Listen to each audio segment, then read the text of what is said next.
The world was a busy place when this film was made in 1937, and Rochdale was no exception. This is Anytown, in the heart of industrial England. Its streets, its shops, its churches, its factories, its clubs and its pubs are part of the corporate life of the people. Anytown, in all its aspects, is a living, pulsating whole which demands service and gives service. But it cannot live without those vital arteries through which its lifeblood ebbs and flows. Indeed, the town was chosen as a typical example of a working northern mill town.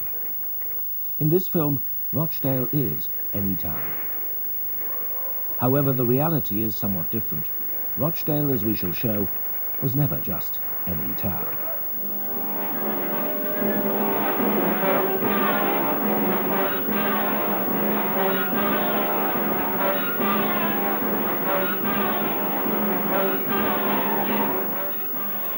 No less busy today, it was here in particular that events occurred that would shape the future, not just for Rochdale itself, but for Britain and the rest of the world.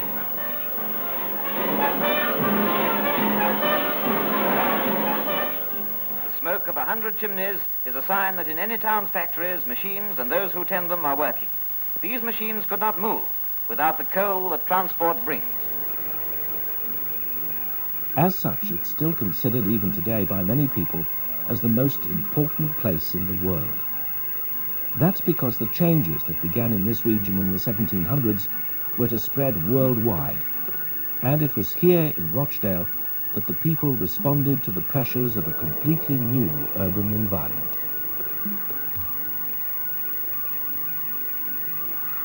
It is a revolution that continues today.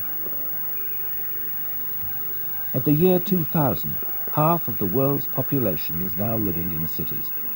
Exploitation is still rife. Child poverty, often endemic.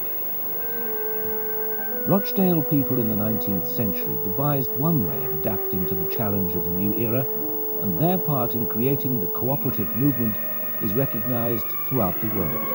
I have cared more for cooperation than for any other cause. I knew cooperation when it was born. I lived long enough to see it grow to robust and self-supporting manhood. A growth that began a long, long time ago in the Lancashire town of Rochdale. Rochdale, where 136 people were trying to live on only sixpence a week, 200 people on tenpence a week, and 508 people on a shilling a week.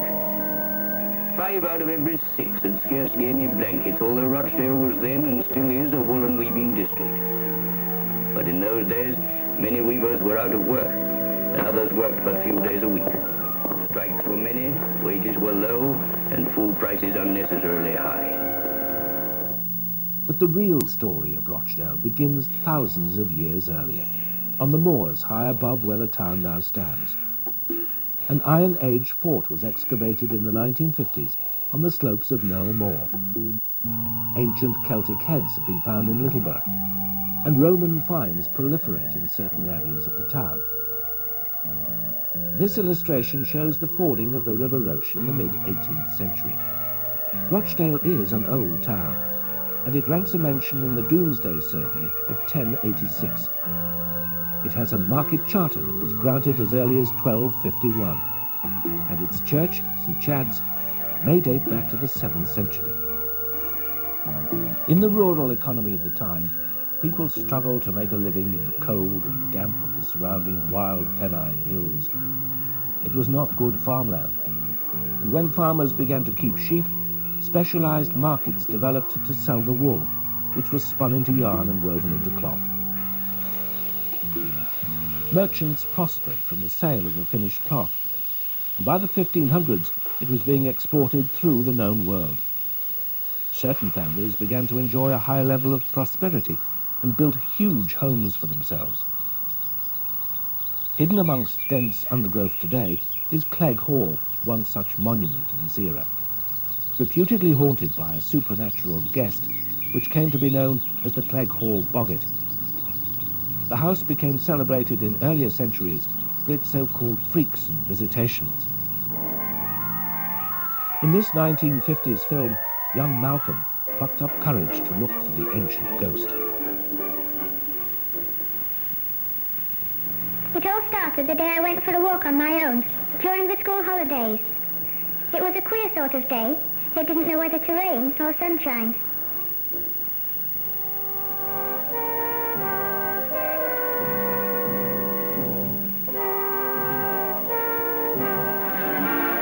After a while, the rain stopped, and I found a window that was open, so I looked inside.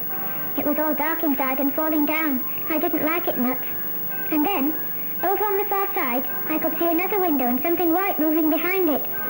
A ghost.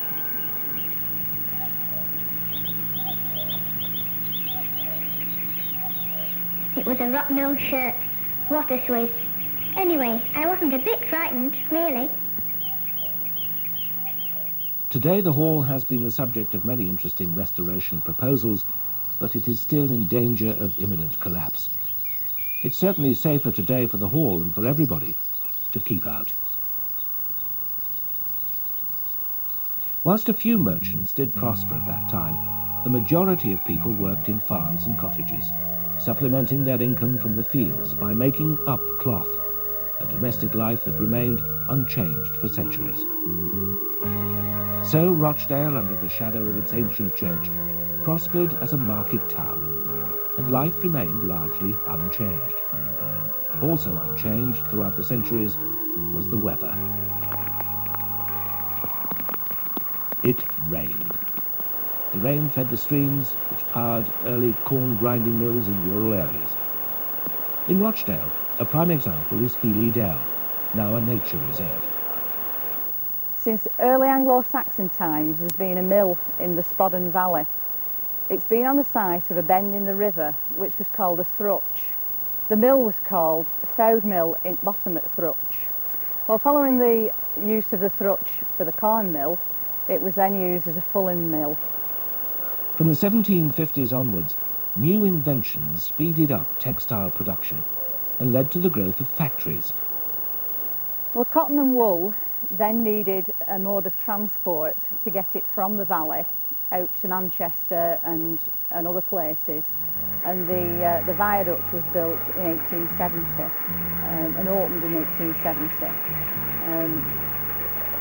and did take passenger traffic until after the Second World War, when it was just used for goods until its closure in the 1960s. Healy Dell has always been popular with the visitors. With it being such a romantic setting, we get lots of courting couples down here. On one such occurrence, a couple came down and spent the evening in the dell and went off to the pub, and on the way back to catch the train back to Bacup, unfortunately the lights were off when they got to the station, and they were hit by the train. Other new woolen mills were purpose-built to cope with the increasing demand. T.E. Ashworth's name has become synonymous with the rediscovery of the industrial heritage in the local Cheesden Valley. This is the Cheesden Valley, one of the most interesting industrial sites in the country. And here is the facade of Cheesden Lum Mill, built over 200 years ago, probably on the site of an original corn mill. It was one of 14 mills built along the length of this valley during the early part of the 19th century. The waters of the Cheesden Brook were used with great skill to operate the water wheels of the mills. This is what remains of the hub at Cheesden Lum Mill. The original wheel was some 6 feet wide and 30 feet in diameter, and produced enough power to drive the looms of a 3-story mill. This was originally a fulling mill, but like most of the mills